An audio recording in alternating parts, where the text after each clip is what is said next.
Welcome to the April 12, 2012 System Oversight Meeting for the Prince George's County Board of Education. This afternoon we will be discussing the finance, accounting, and budget portion for System Oversight. And before I begin, please turn off your wireless communications as they tend to interfere with the taping of the meeting. I want to observe a moment of silence before we begin for the following. Stephen Stillers, a teacher at Arrowhead Elementary School. Phyllis Hallman, teacher at Charles Herbert Flowers High School. Teku Rasashyan, a senior at Surrattsville High School. Sylvia Miller, aunt of Lori Anderson, administrative secretary in the board office.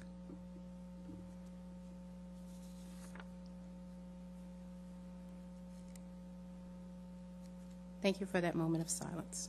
Ms. Waller, would you please lead us in the board prayer and pledge of allegiance?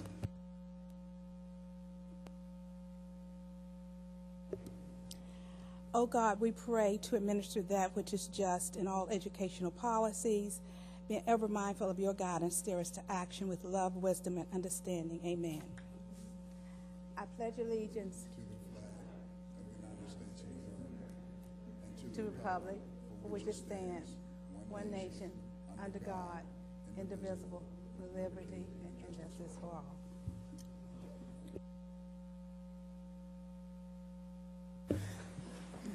Thank you, Ms. Waller. Mrs. Thompson, call the roll, please.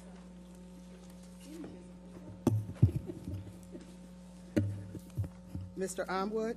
Present. Ms. Beck? Ms. Boston? Present. Mr. Barrows? Ms. Eubanks? Present. Ms. Johnson? Ms. Waller? Present. Ms. Jackson? Present. Ms. Higgins? Present. Ms. Jacobs? Present. Thank you. Colleagues, prior to adoption of the agenda, please note the following addition. Item 9.1, which is the naming of the main concourse at Baton Elementary School, the Jerry Keeney Main Concourse. It's been added to the agenda as a first reader. We will have a motion when we get to that portion of the agenda. May I please have a motion to adopt the April 12, 2012 System Oversight Meeting So moved. as amended. Thank you, Ms. Boston. Is there a second? It's been probably moved in second. Thank you, Ms. Waller, that we adopt the agenda as noted and amended. All in favor? Aye. Any objections or abstentions? Seeing none, the motion passed. Colleagues, I would like to have a motion to approve the March 22nd, 2012 board meeting minutes. Second. Thank you. It's been properly moved in second that we approve the March 22nd, 2012 board meeting minutes. All in favor? Aye. Objections or abstentions? Seeing none, the motion passed. At this time, colleagues, let's see. Do we have, we're going to have the system oversight presentation first. We do have one registered speaker on 8.1. At this time, Dr. Height, I yield to you. Thank you, Madam Chair. This afternoon, we will have a presentation from Mr. Stansky and staff from the Business Management Services Division. An overview will be provided of the following departments: Budget Management Services, Payroll and Benefits, and Financial Services. So at this time, I'll yield to Mr. Stansky to walk us through this presentation. Thank you, Dr. Height. Good afternoon, Madam Chair, members of the board. This is the system oversight for the Business Management Services Division. I'm going to start with both the Budget and Management Services department. That the director for that office is currently vacant, so I will be conducting that portion of the presentation. And wanted to start with kind of giving the board an overview of, obviously the board is aware of our new budgeting system we have just implemented of student-based budgeting.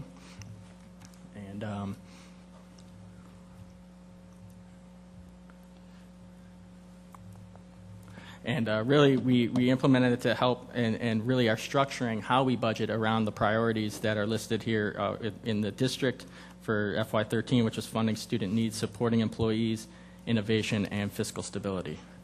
I do want to, before I go in further, take this opportunity to thank my team of two that has really been working on this student-based budgeting, and to then really, that would be Sally Lockery and Jeff Kong, but then to really thank Jeff, who is unfortunately leaving the school district for other opportunities. So I just wanted to publicly thank him for his extreme hard work and getting this initiative implemented as smoothly as possible.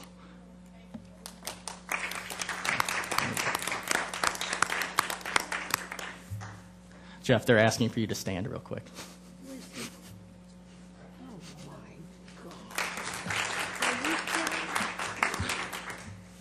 So you see, we started, this initiative has been going on for over a year. We started with round 1 in October and November, then round 2 in January, February, and we're now in progress for round 3.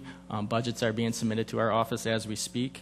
And so hopefully, given the state situation, this will be the final submission for budgets for schools for fiscal year 13. As you can see, what's exciting, for the first time in 4 years, this chart shows you that we've actually, the budget that the board approved has invested more money into schools than was budgeted over last fiscal year by over $10 million. So that is obviously showing, one, where we got the priorities that were laid out. We are now actually showing how we prioritize that by actually investing more dollars into the school allocations. But moving forward with student-based budgeting, we are in the process of budget adjustments and then obviously the classroom balancing between March and September with student transfers and enrollment shifts taking place. And then we'll take an actual enrollment snapshot in early September and then make adjustments to budgets according to that snapshot. We are in the process of drafting an administrative procedure for student-based budgeting. We currently have one draft that is available that is currently being reviewed by my office and the chief academic office. And then over the summer, we are going to continue to form committees to once again look at the formula and weights, look at flexibility that we allow schools, meaning unlocked and locked positions and resources, and again have a committee formed around stakeholder engagement, which would include parent and community, staff involvement, and communications strategies. Now, as we move into the budget and management department, we have 2 core services. One is financial planning, and one is in the execution of the budget. And the next couple slides will walk through the data on if we're meeting our targets for fiscal year 12. As you can see, all of the targets listed below for objective 1.1 are on target. I will say this is based on the financial review that the board adopted in February, and I will tell you that as you'll continue to see this throughout the presentation, that we have become very stable as far as our expenditures and meeting our targets for spending in our school district. The transfer that you approved in February was only $9 million. It's the lowest we've had in about 8 years. And as the further slides will indicate, you will see that we will be able to continue to meet these targets based on really good planning and then execution of that plan. There is one target on here that will have metrics available for next year, and that is an equity metric that we're proposing, but is tied to student-based budgeting, and then we'll be able to see with the student-based budgets as their final if we've actually become more equitable based on the board's definition of equity. The one area that we are at risk at is positive fund balances in all funds. As the board is aware, we continue to have a deficit in our food service fund. We have made strides to eliminate the yearly deficit, but we are working on a plan to implement to pay down the deficit in that fund. But the other 2 funds, meaning the risk management fund, self-insurance fund, and then the general fund, are all targeted to have positive fund balances. Two targets I want to bring to your attention. One is the percent of loading new grants within 15 days of award. We are improving there, and then the percent of grant funds expended. We have made improvements there as well, but what has helped is the change in board policy to allow us to load carryover funds without board approval has been a huge step in getting funds loaded faster. But there are some structure and process issues within my division that I am working through right now to ensure that funds are loaded in a more timely manner so that program managers can begin expending funds. What we saw when I first came here 4 years ago is we had a separate financial grants unit that consisted of analysts and accountants. When I came on board, the general fund that's when the general fund began to struggle, and I needed more support in the general fund. So I then merged that group back in with my general fund group, who then, so every analyst had grants and then general fund accounts that they were responsible for. And I think because there was such a focus on the general fund and issues regarding that, because we had to make such drastic cuts, that I think grants kind of fell behind a little bit in the ability to get them loaded and things of that nature. Not to mention we have gotten a series of new grants over the last couple of years that have put, have extended my resources and my ability to manage those grants. So myself and my team are looking at a structure, again, to maybe where I'm feeling more confident now that the general fund is more stable, that we can then break out now, again, a separate grants unit for analysts and accountants that are just solely focused on grants, and that I believe that structure will allow us to better monitor how we're spending grants and get funds loaded in a timely manner and be able to work with program managers to get those funds expended.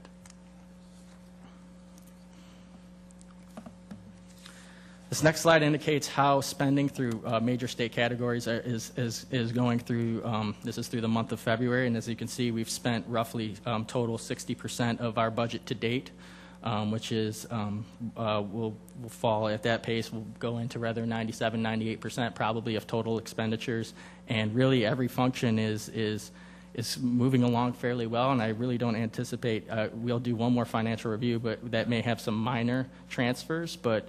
All indications is that every function is spending appropriately and within the allocated resources that we've allotted in fiscal year 12. This is another look on how we're doing, and this is from the what we call an object level. As you can see, full-time salaries, we're doing well there. Obviously, the one area of concern, as you can see, is overtime. And again, we are putting processes in place to address that, to ensure that there are better controls, better management, better oversight for overtime, working with Mr. Miles' team in supporting services and Ms. Schilling's team in human resources to kind of, again, identify the true causes and then develop action plans to remedy that cause.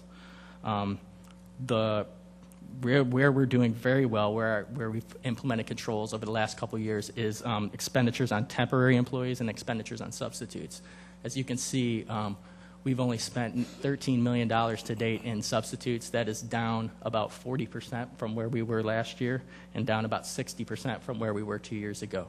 So the controls, the new system in place we put for substitutes is working. And same with temporaries. We now have a process that departments must go through to get approval for temporary workers. As you can see here as well, we are well within the budget for temporary workers and for the district. So some management oversight here has really gone a long way to help us curtail these costs. This is just a snapshot of major grants.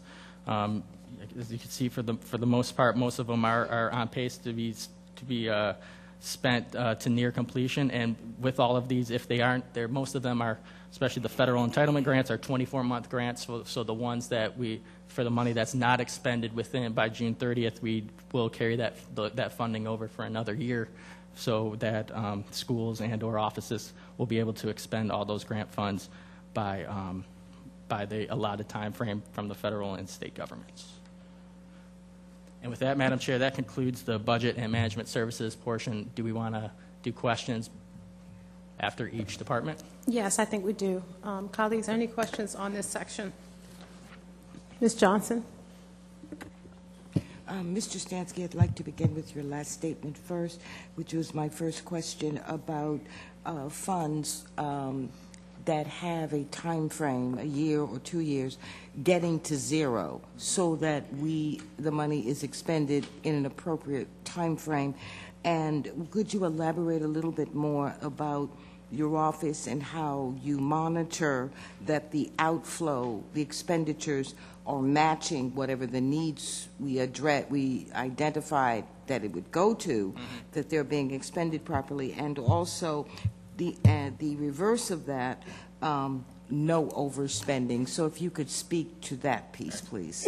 So one, I have an internal process where I meet with my team once a month on major grants to look at the spend down, and for each grant application, they're required to put a spending plan together. We bring the spending plan next to the spend down to ensure that that spending plan, which has been approved by MSDE and the federal government, is actually being implemented. So that's one that we do internally. Externally, with other divisions, Ms. Price and her team get grant. They have the grant overview committee meetings where the major grants get all the players around the table, finance, the grants office, and the program manager for that specific grant, and we get more in-depth, not just on the spending, but then on the execution of the plan that was submitted to MSDE to ensure that we are meeting that plan and meeting all the requirements of the grant. And to that point, let us say, which I don't think would happen, but for example, the plan that was submitted, how often would you do that so that you would know whether it is being followed as it should be, or if there's been a veering in a different direction? It could be because there was a need to do that. How do you recapture to make sure that the oversight is there? So the external meetings with Ms. Price's team are quarterly for those grants, I believe. Is that right, Lisa? Yeah. And then, but what will happen is my staff communicates with the program manager quite often, and then if it is veering off and there's a specific reason, the state and federal government have what's called a grant amendment process. And depending on the size of an amendment, actually, it may have to go to the board for approval too. So you may, in the middle of the year, you know, a school may see a need for some math help that they didn't anticipate, and so they have a balance of Title I dollars available, so they want to use that money to run some math program, but that was not in the original plan. So what we would do is put an amendment together, say this money was initially allocated for this project, we now would like it to be allocated for this project. It goes through the state, goes then to the federal government for approval, and then execution after that. Ms. Higgins? Thank you. I just have a few questions. You had said that you're looking for the grants to be loaded in a timely manner. What's your timeline goal? 15 days. So once we get the grant award, so we get the award, then we have to put the budget together. That has to get approved, and then so within that time frame, once that budget is put together and approved, then within that 15, so it's within 15 days. Okay. What if it's a multi-year grant that doesn't? So we'll know from year to year how much money should be loaded each year. So it would still be 15 days, even if it's a second year of an ongoing. Yeah. So then the second year comes, and if it's a second year.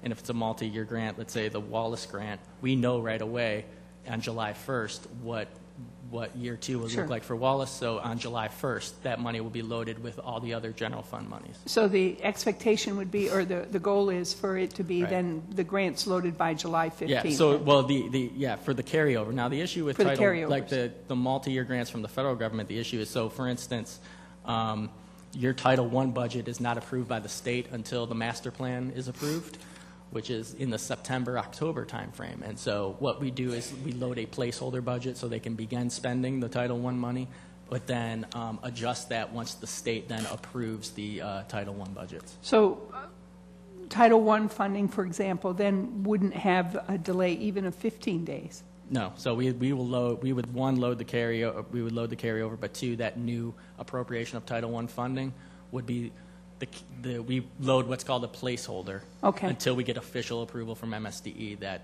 we can load the funds. Okay. And then I had another question on slide 10. You can see where you are commenting that there's the controls for the substitutes, the temporaries. It looks like also there's been a significant decrease in the sick leave bank. So it looks like a decrease, but we had to add money to the appropriation of sick leave bank to get us. So it looks like it's low, but we initially only had budgeted $6 or $7 million into the sick leave bank. We had to up that budget appropriation to 10.9 in anticipation of how spending was accumulating in the sick leave bank. So while it looks like we're not spending as much, it's because we had to add money to the appropriation side to make it work. That's disappointing. If the chart also seems to indicate, though, that we may have some unexpended expenditures in those categories. So what happens to those funds if we don't, in fact, need them all? It would go into the fund balance. There are some things that we approved in the financial review that it would fund also. We've set aside some money for possible compensation improvements for employees for FY12 that is waiting, at the county council for approval. That's right. And so, and then also the fund balance, it goes into there because our fund balance is extremely low. Correct. Yeah. Okay. Thank you very much. Mr. Armwood?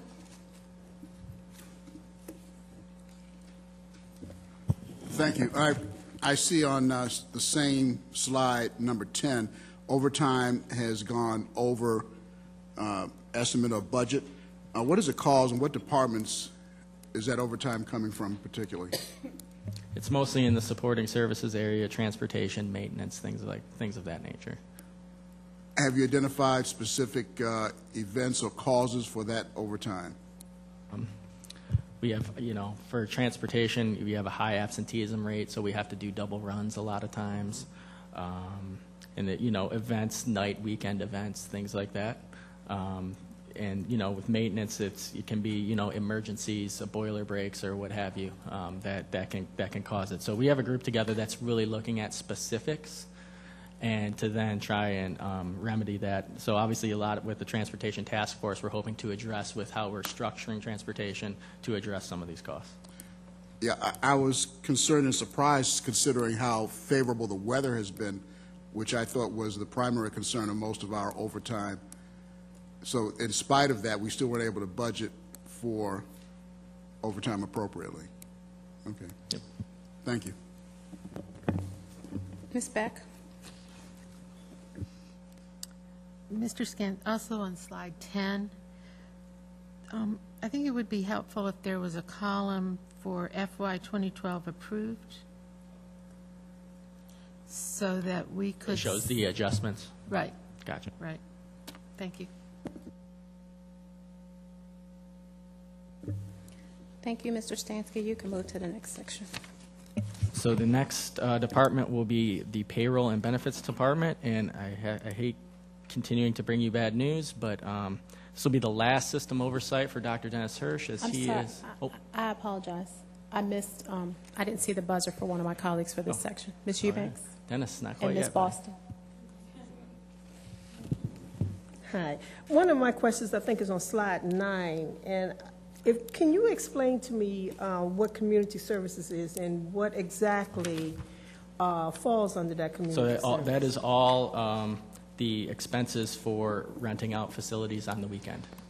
So that's the cost of the custodian, the cost of utilities for the weekend rental of facility, night and weekend rental of facilities. Okay. But isn't that paid by the individual? It is. So there's a revenue component to that also, which is the fees that we charge. So that money is offset by the fees that we charge for the rental of the buildings. Okay. But that's not on the expense side, that's on the revenue side. Okay. And back to slide 9 and the overtime. It seems that we're already in the hole on the overtime. So we still got a few months left. Mm-hmm. So where would you get the money to, say if an emergency came up or something? I mean, So as you see saving, more than likely you'd see saving, like we see savings in the substitute line item. We would have to probably, more than likely in our final financial review, move appropriation from the substitute line item to the overtime line item. Okay, thank you. Ms. Eubanks? Yeah, part of my questions were answered, but I'm on slide 10 as well. Under textbooks and instructional materials, can you tell me exactly what that includes? Those are all purchases of textbooks and any sort of instructional material. I would say the workbooks that schools use, any sort of I'm trying to think, Dr. Arbogast, I'm trying to, just other instructional materials that are used daily in a classroom. What's the turnover in us getting new textbooks, just to make sure that we have the textbooks that are up to date? How are we in that? That's basically my question. So the textbook office reviews every year. Every year? They review every year what we have outstanding, what's out there, and then any new additions that we may need based on the needs of each individual school. Okay, I'll check into that. And also, can you explain what is capital outlay? Yeah, so that would be the purchase of like large equipment, for instance, like a whiteboard or like a desk. Okay. How do we go about seeing who gets things like that? What department would see that Well, sometimes it's individual schools ordering it, sometimes it's Okay. departments ordering it. It depends on what they submit in their budget. Okay, thank you. Yep. Ms. Jackson? Good afternoon. What is the main contributor to the deficit in the food service special revenue fund? Well, I'm happy to say that the fund is performing well now, that it's performing, on par. But it is, for the last 3 years, we are having issues with the cost of food, the cost of just running the fund. So, for instance, we only get reimbursed, I think, $2.70 from the federal government for food, and at the time, the cost to serve a meal was around $3.15, $3.20. So there's that deficit. But we put, again, a process committee led by Ms. Price and the team at Food Services, and we found that, through efficiencies, we are now able, the fund is operating fairly stable, but we still have to pay down the prior year deficits at some point. So do you see us looking at offsetting it by increasing prices at any point? There's no proposal for a price increase right now. So the only way to really pay it down would be to transfer funds from the general fund at some point to pay it down. Okay, thank you. Thank you, Mr. Stansky. You can move to the next section. Okay. As I said, this next is the Payroll and Benefits Office. Just to remind the board that payroll and benefits merged at the beginning of fiscal year 12. And like I said, I'm sad to say this will be Dr. Dennis Hirsch's last system oversight meeting, as he has tenured his retirement with the school system. So I wanted to take this opportunity to really thank him for his service and to the district and helping me tremendously along the way. And so with that, I will turn it over to you, Dr. Hirsch.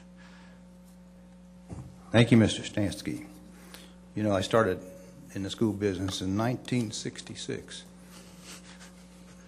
Does anyone remember who was president then?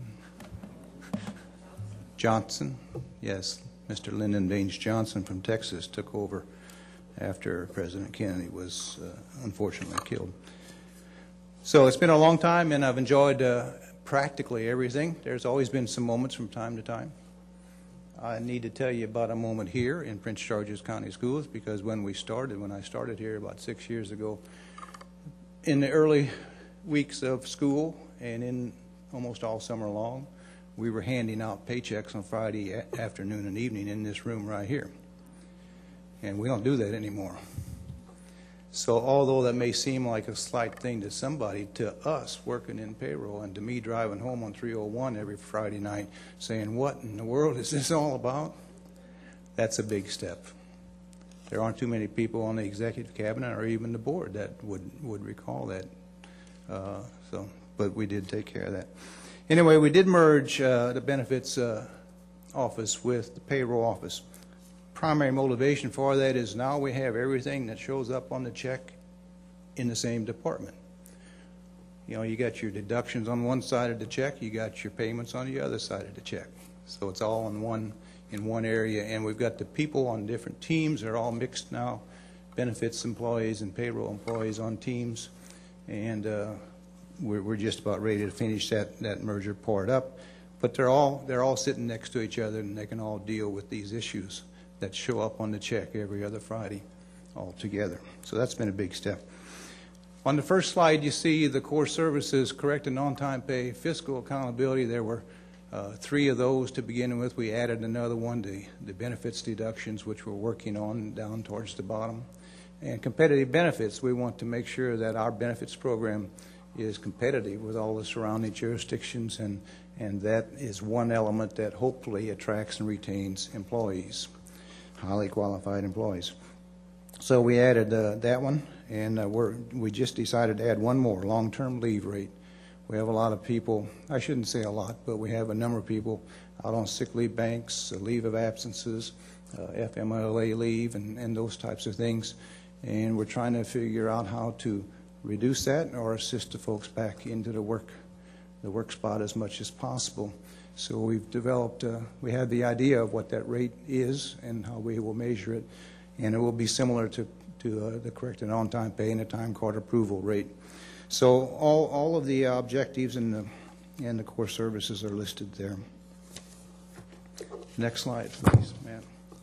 So this is the correct and on-time pay, and you see the statistics for this year.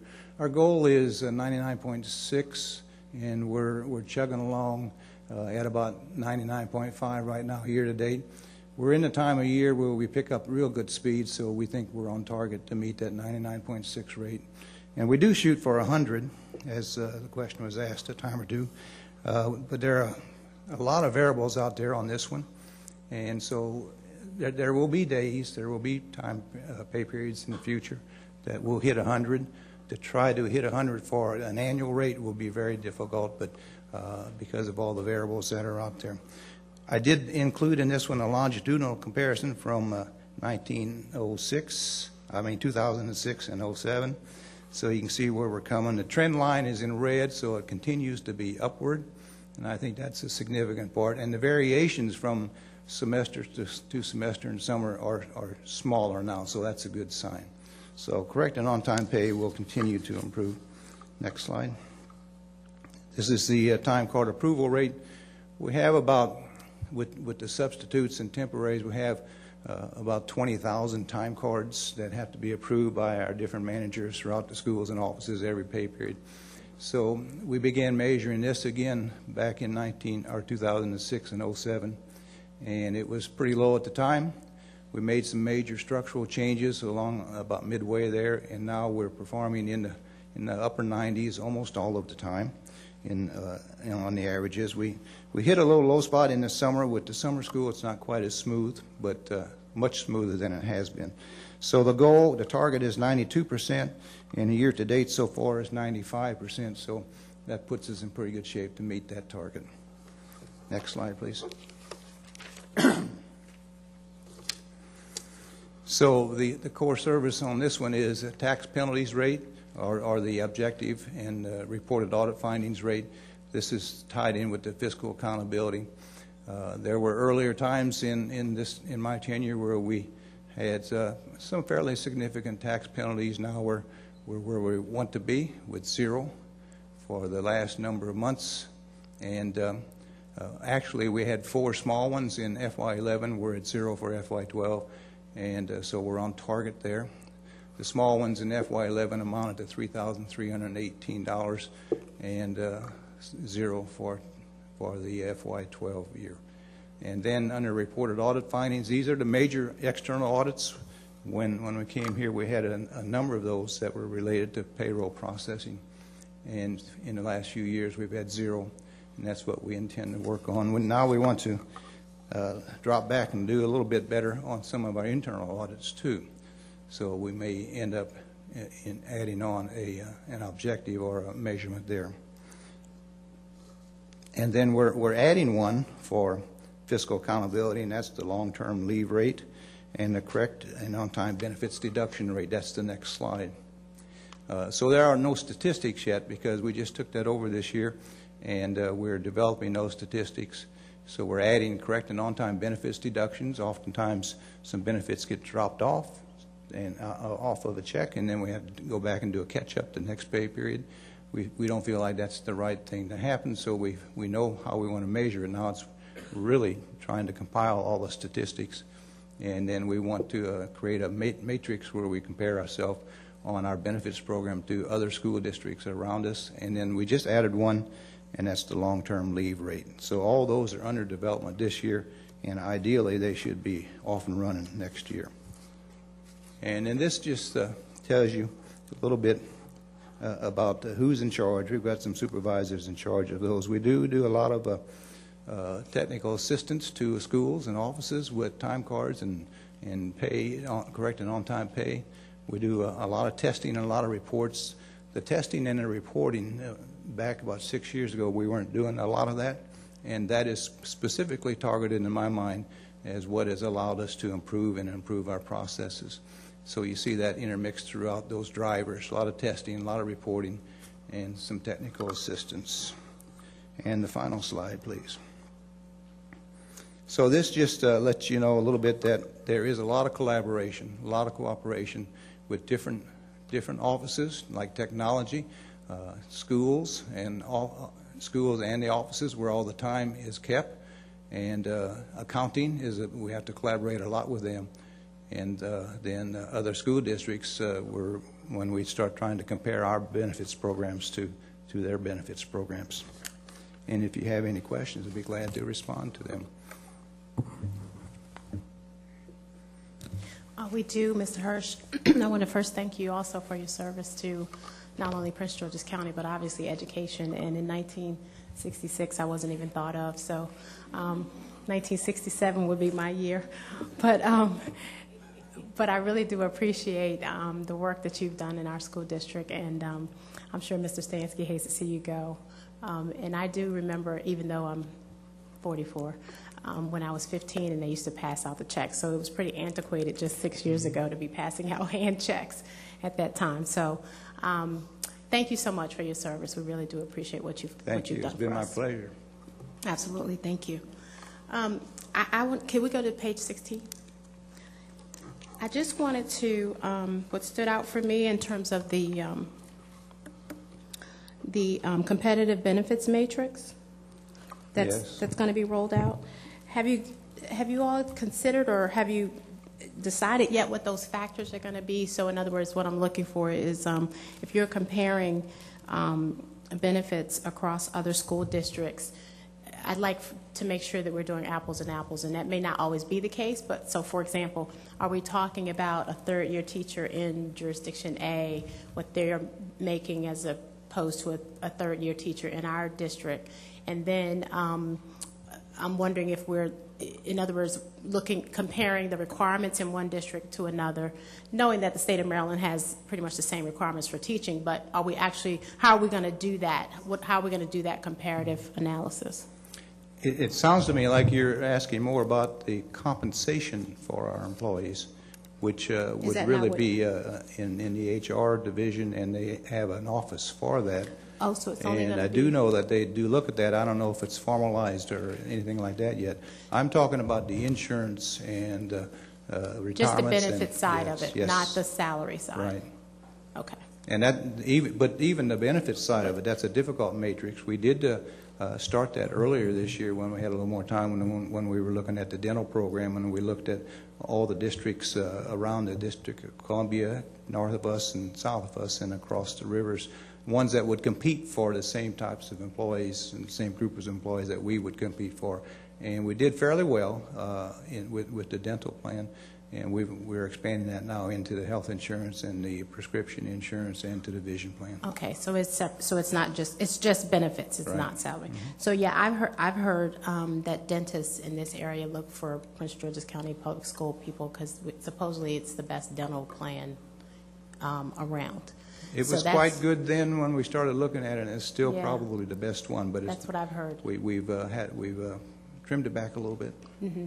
Okay, so I guess then to revise my question, I guess it would be to how are we going to look at that just in terms of, like you said, who are they competing for, how often they're doing, I guess, PAGs for those, and then recommendations based on what you find. Yes. Okay. Ms. Johnson? Hi. I remember the days of paper, and on payday, the line would be out to the parking lot for all of the issues. So I do remember that. The very brief question that I have is slide 17, section 2.1, having to do with still struggling with time cards, particularly at your school sites. Do we know why, or do you know why? And I know you're working to fix that. We see reports that come to the board's attention for various reasons. When do you believe that problem is going to be eliminated? The time card approval rate is what you're talking about, and what the issues are. One of the larger issues is the substitute time card, and sometimes time is not entered for the substitute teacher at a school site. It could be for a number of reasons. Maybe we do know that substitute teachers don't always sign in when they should, so then it may not get picked up by the timekeeper, the secretary keeping up with that, and so those would not always be approved. The There are often times when a time approver is out of the office on Friday, and sometimes it's a long term. And the system is set up to where only the assigned time approver can approve the time cards. So if they're out, whoever is acting that day as a principal or a supervisor, whatever, they can't approve. We have made a significant change on that because we've extended the approval period for 10 days beyond the time card day. And so they can come back the following week and still approve them. It doesn't always happen. But as I look at, one thing that I look at, it's not up there, but what I look at is how many schools and offices that have not approved 10 or more time cards. And that list has gone from about 25 or a couple dozen down to now about 5 to 6 each pay period. And some of the larger ones that would approve a couple hundred time cards or more, though they're being eliminated from that. So they're doing a much better job. So it's things like that. It's an issue with the personnel. They're sick. They're awful. Friday's a busy day in schools. So. And lastly, to whom would you make recommendations for changes for that improvement process, and what is your goal? Because you don't have it up there. What is your rate at which you believe that we would be at optimum? I think that it's possible to hit 99% on a fairly frequent basis. We have just in the recent month, and the spring is always a good time, but we've hit 96, 97, 98%. But it fluctuates up and down 2 or 3 points. But I think it's possible to get pretty consistent in the high 90s. In spite of those things that I just talked about. We have over 300 time approvers in our school district. So if everything was perfect, every one of those would approve the time cards every time. Or sometimes there's a little technical thing between the timekeeper and the time approver, and some time cards don't get transferred over for approval. So those are the things that, but our payroll clerks communicate with those folks and point out where they're not getting them approved, as well as we send out notifications automatically every pay period that it's not approved. So I think that's very possible, and that's why I threw in that trend line to show you that the trend is upward. Now, the closer you get to 99 or 100, the slower that trend line improves. Fine thing. And, because obviously when there's a delay or something, somebody didn't get paid appropriately. So, and that's clearly an issue. We've taken precautions for that. Mm-hmm. We don't necessarily require the time card to be approved for pay. If that time card's out there and it's active, then we pay. We don't hold up pay.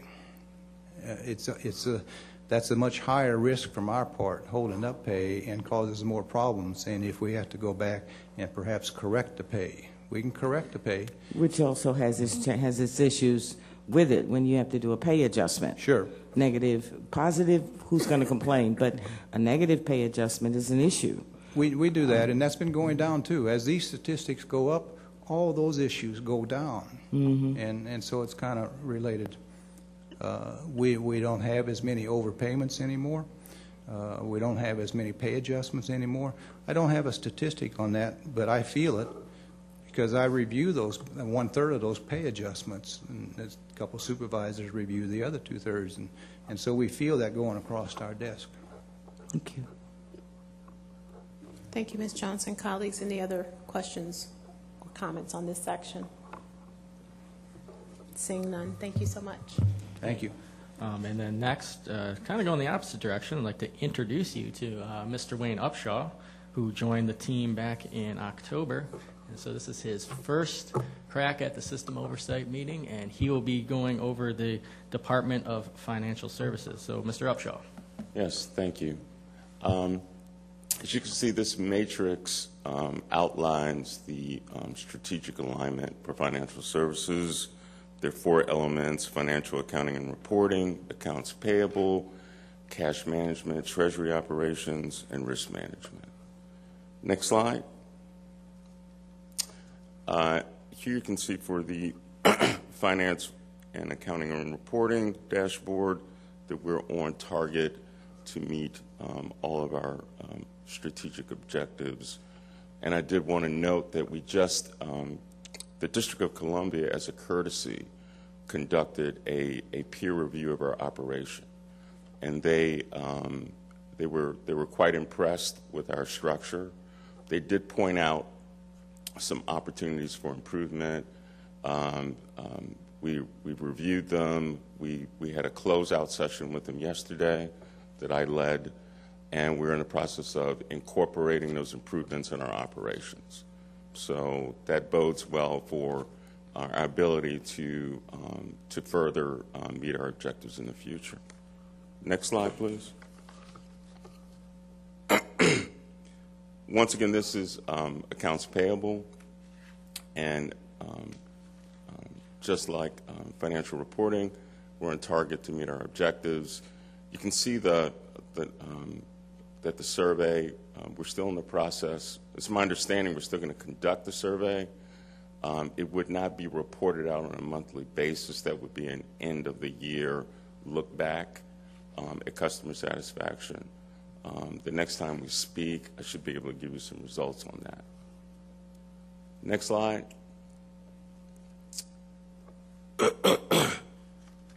Again, we're on target for this operational element in terms of our cash management.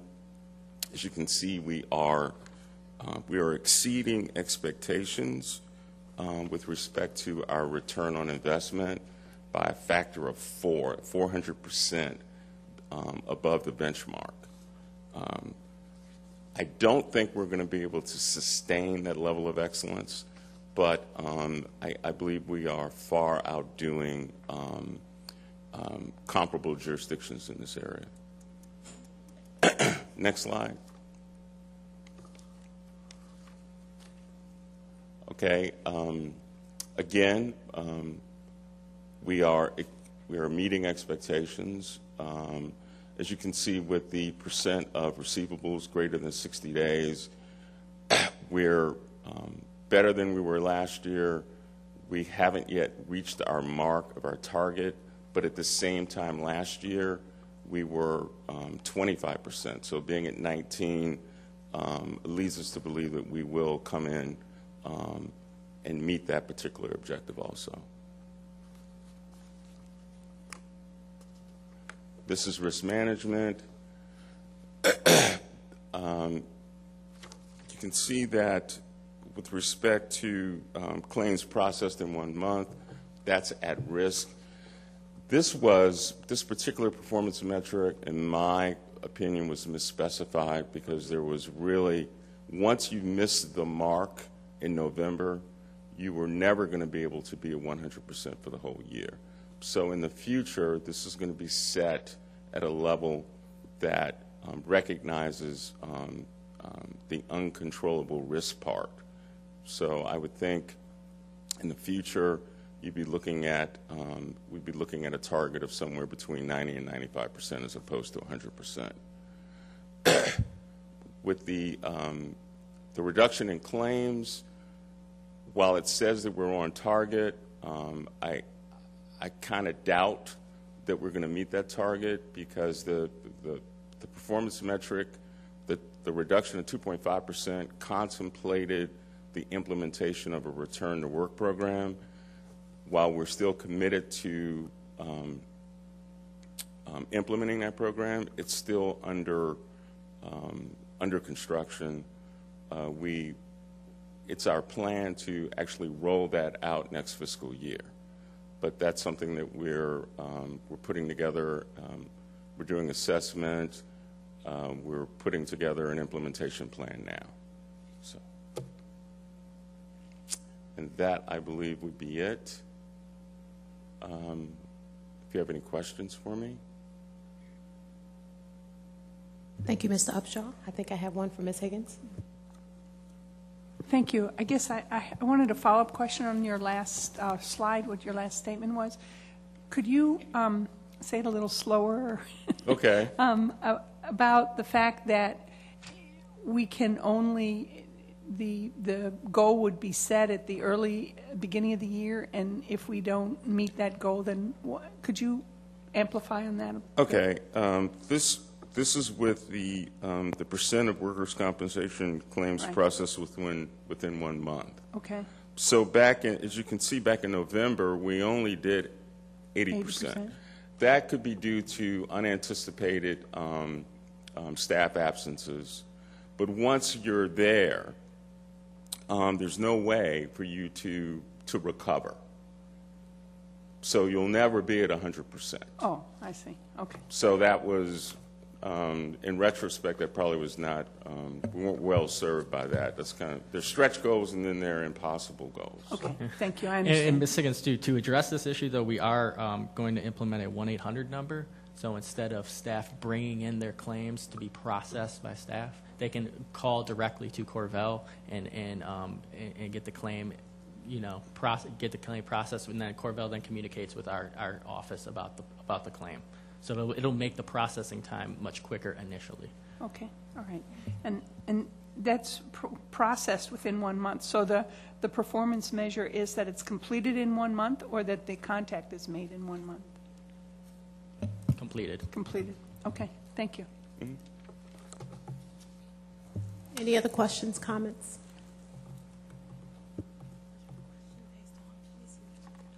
Yeah, I couldn't understand what he said. Yeah. So I wanted to ask, I'm sorry, as a follow-up to Ms. Higgins' question. So are you saying that the workers' comp claims aren't currently now being submitted online? Because that capacity also exists for Corvell. Right. So we were talking to Corvell. We're moving forward with the 1-800 number at this point, but have not broached the online portion of it yet. The only reason I say that, because if the employee is calling in directly, is that what you're saying? Yeah. So I would think that the reason why the online, I think, is a better process, is because it would include the supervisor's review of what actually happened. I mean, the 800 call-in sounds like when you're calling in if you've had your regular accident, you call your insurance company. Right. And I'm not saying that's bad. I'm just saying that when you do the online one, it has an attachment that includes employee fell in the hallway. And then from a risk management perspective, a supervisor goes to that area and say, this is what I saw. And it goes in at the same time. So I just think that's more efficient. All right, we'll take a look at that. Yeah. And I think the way the 1-800 number works is there's a protocol. So there are a series of questions that get addressed, and then ultimately that gets converted to an electronic file. Mm-hmm. And so then the kinds of efficiencies that you pointed out are captured in that process. Okay. But this is just to get things moving quickly to meet the urgent needs of the employee so that they feel that things are being taken care of. And is there a 24-hour time frame that you have to submit the claim? Like, it doesn't. I'm not saying it will be denied if it's not in 24 hours, but do our procedures say to submit a workers' comp claim, you need to submit the initial report within 24 hours? No. But again, we look at that too.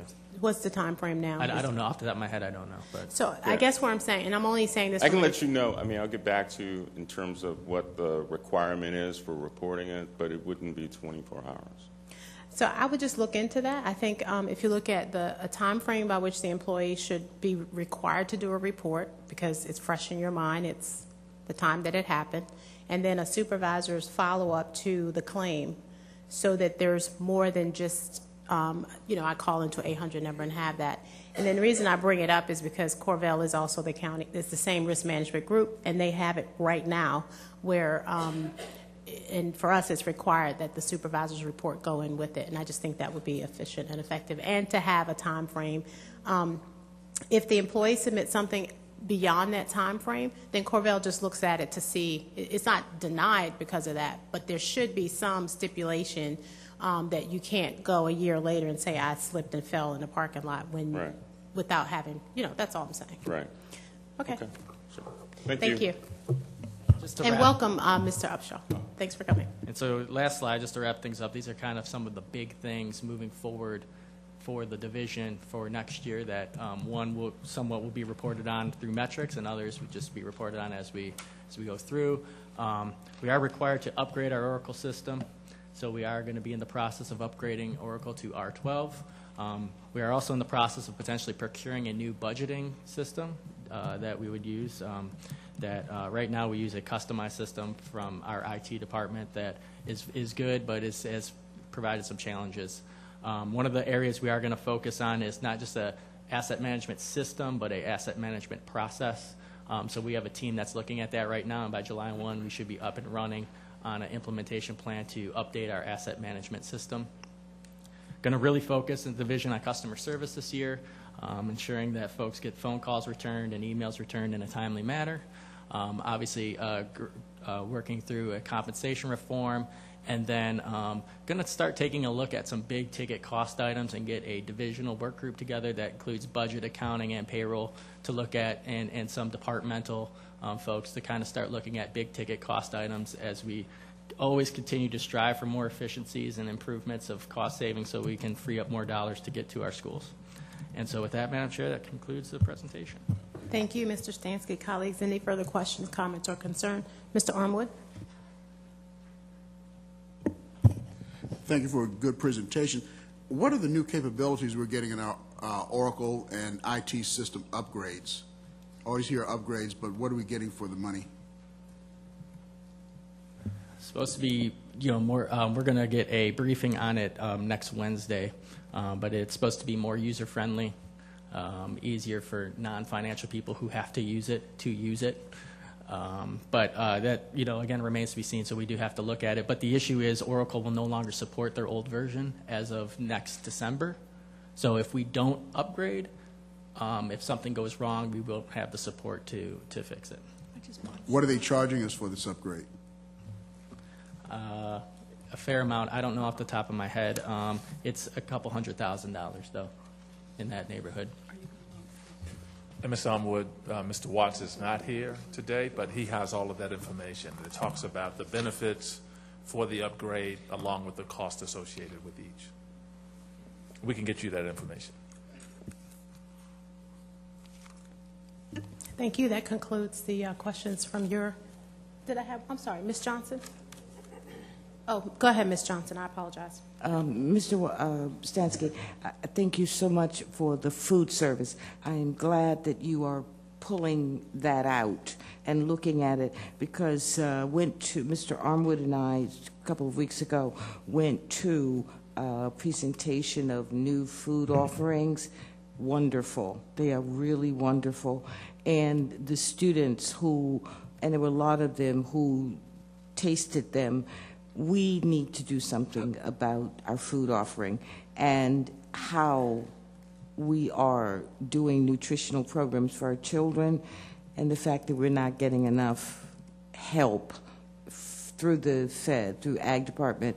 We lose money on each meal we serve. So I think looking at it is clearly important, but I am so hopeful that we're not going to solely look at loss in cost, but what are we doing about our children eating? That is very important to me. So I look forward to what you learn about how we can do this.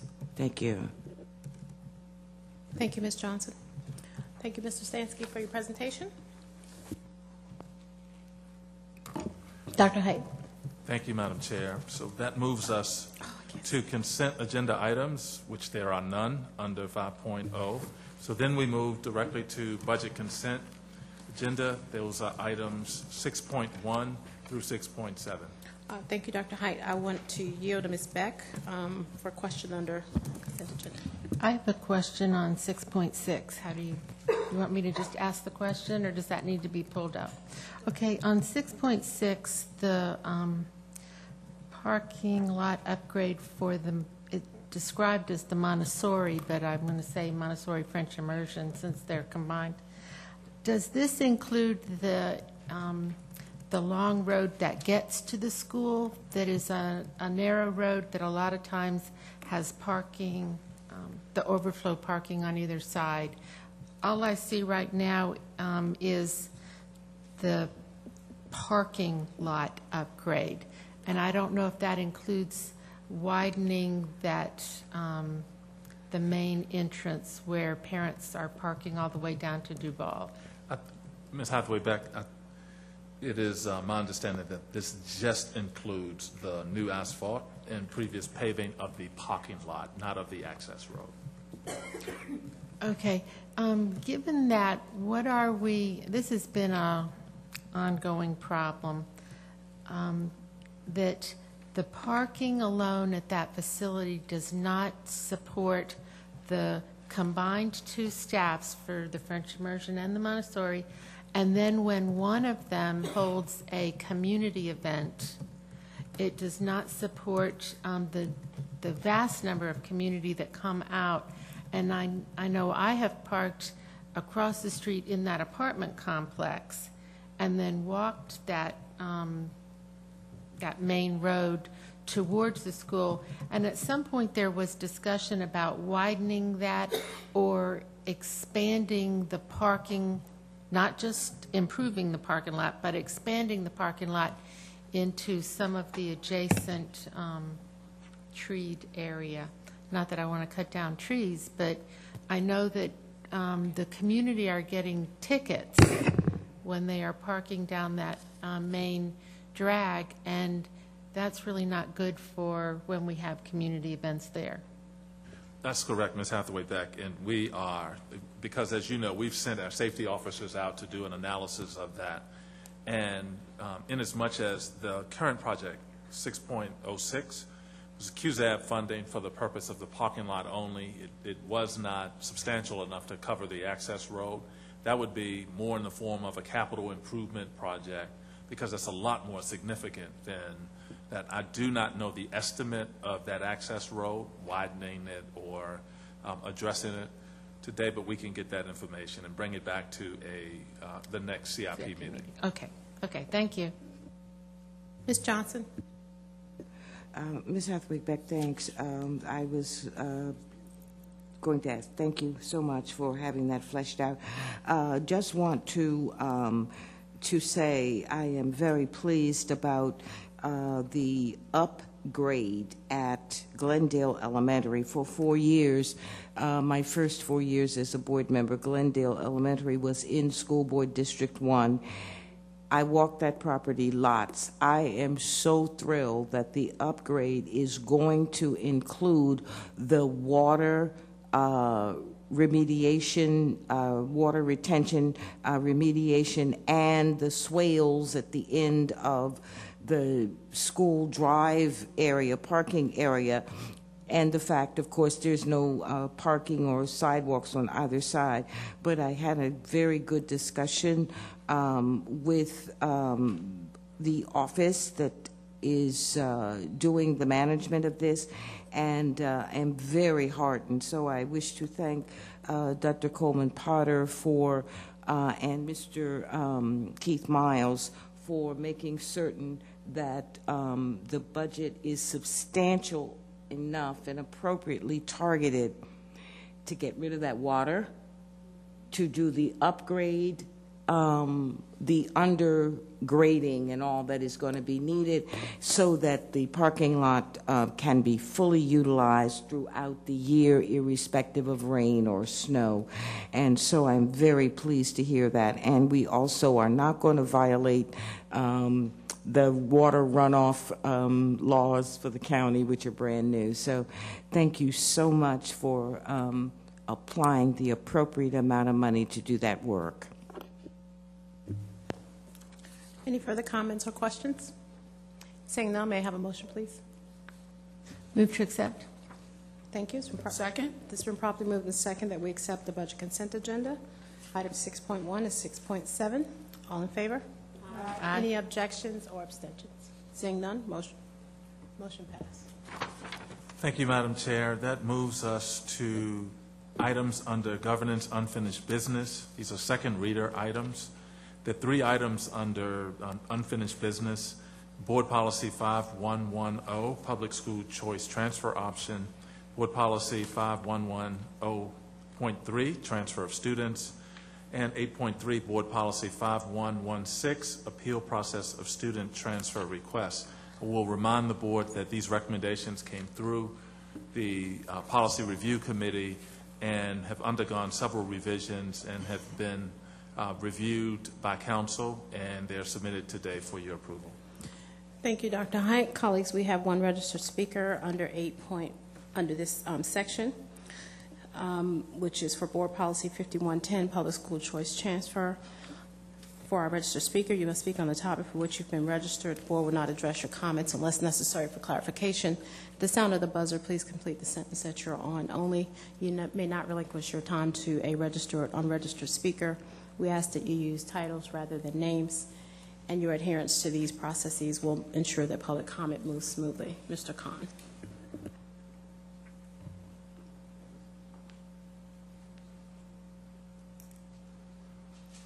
Good afternoon, and forgive my confusion. I should have specified, if one was needed, 5110.3 rather than 5110, although I may touch on the latter. 5110.3 both overlaps and underlaps with 5116. Now, I know that the only purpose that you're bringing these up here is to add a non-discrimination paragraph, which is fine, but you really need to read these things. 5110.3, besides some strange language in there, talks about the Office of Student Records and Transfers. 5116 talks about the same things with the Office of Student Transfers. It's unlikely that it has both names. There are no time limits in 5110.3. There are time limits in 5116. In the appeals process to the board, 5110.3 makes that appeal discretionary to the board. 5116 appears to have an automatic right to the appeal. These two things need to be rewritten and written as a single policy with respect to the transfers and appeals. I should mention that the 5 days from the date of the decision letter in 5116 does not provide due process. By the time that's mailed and gets to a parent or guardian, there may only be 1 day or perhaps 2 days left to prepare an appeal, get it in the mail, and get it back to you, or get it back to the Office of Appeals. That's not sufficient time. On 5110, maybe it's just called the wrong thing. This only relates to school choice transfer under No Child Left Behind. It is not a comprehensive public school choice transfer option. And if we're going to have a policy on when you can transfer and when you can't, this isn't it. Perhaps it needs to be relabeled. In any case, I got nothing against putting in paragraphs about non-discrimination, but let's combine those two so we have a cohesive policy with respect to the appeals. Oh, it also doesn't say whether a hearing is possible or whether it's all done on paper. There's some other technical deficiencies with these, but at least look at them together, rewrite them, and put them out as your policy. Thank you. Ms. Higgins? Thank you. My question is just, we look at 5110 first, and my other question is 5110.3. I understand that the capital, the bold capital language is required by the federal government. Is that correct?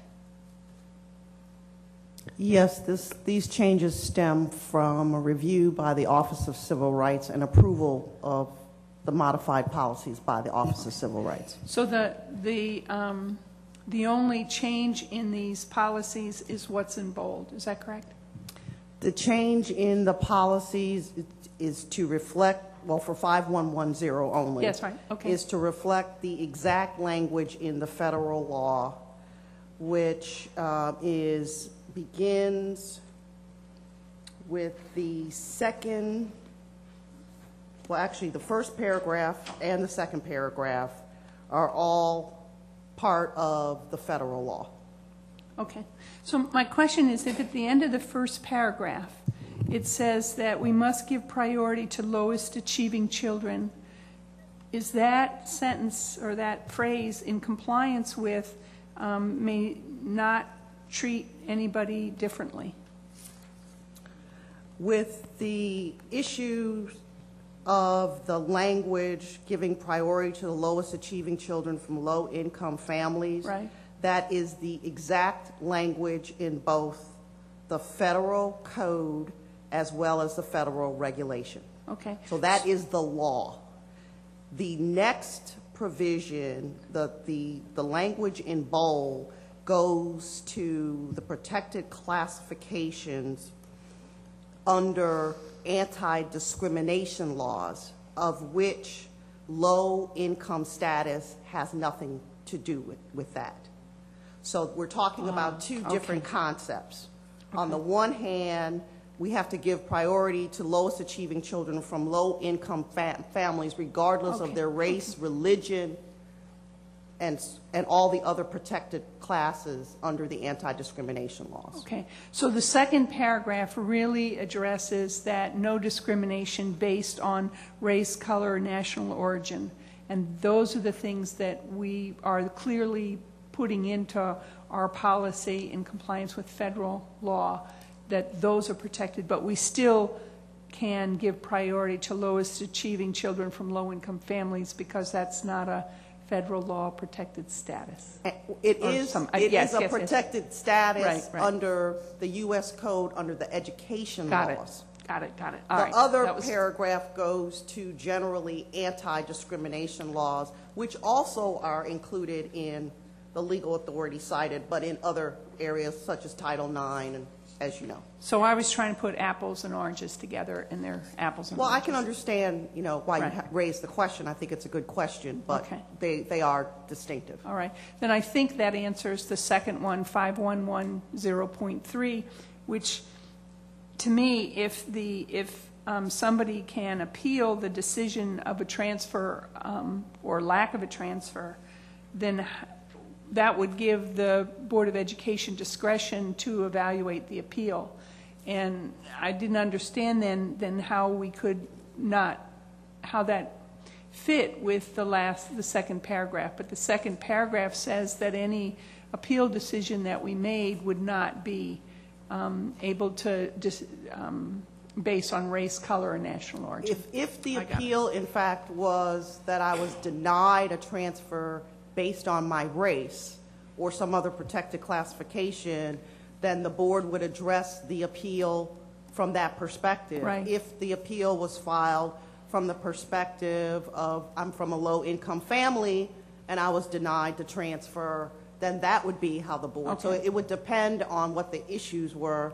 And this obviously is a 4205 appeal, and the board does have a very detailed policy on employee and other appeals in the board section of the board policy. But if somebody's child was coming back from another country and they wanted to transfer to a specific school, then the board would have the flexibility to make that decision. Yes, this is what the federal law required boards of education to do is to enact a separate policy on public school choice and transfers in that category.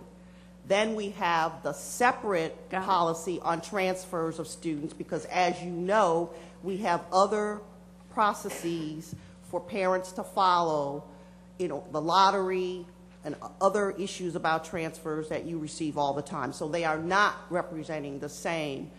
The transfer of students 5110.3 is to be all-inclusive. 5110 only applies to low-income, to public school choice transfers. All right, thank you. It's very helpful. Thank you, colleagues. Any further questions on this issue? Dr. Height, did you have anything to add? Okay, is there a motion? Thank you, Ms. Johnson. Is there a second?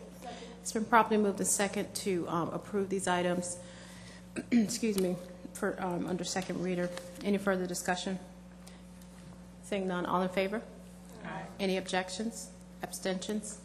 Motion passed. Thank you, Madam Chair. The next item is under 9.0, new business. 9.1, naming of the main concourse at Baden Elementary School, the Jerry Keenan main concourse. Thank you, Dr. Height. Chair yields to Ms. Beck. Yes, Board Policy 3500 requires that the naming resolutions originate in the CIP subcommittee. Because our CIP meeting of April 18th was postponed or canceled until the next meeting being June 20th, I am requesting that we waive Board Policy 3500 to allow this naming resolution to appear on this board agenda April 12th in lieu of the CIP agenda June 20th. This is more of a timing issue so that the community is aware of the proposal and has time to comment on it. Madam Chair, I'd be happy to give a second to that motion. Thank you. It's been properly moved and second to waive Board Policy 3500 regarding the naming of the main concourse at Baden Elementary School, the Jerry Keeney main concourse. And colleagues, you have the, the whereases, if you will, attached as well. Any discussion? Seeing none, all in favor? Aye. Any objections? Abstentions?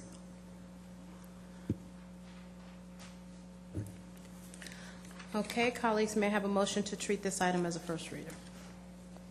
So moved. It's been properly moved and second that we treat item 9.1 as a first reader. Any discussion? Seeing none, all in favor? Aye. Any objections? Abstentions? Motion passed. Thank you. Follow-up items? Questions on follow-up items? Okay, none? Dr. Height, you have anything else? No, ma'am. Thank you, Dr. Height. Colleagues, the time is approximately 2:30 on April 12, 2012. We are reconvening in executive session. At this time, the board meeting itself is adjourned. Thank you for your participation.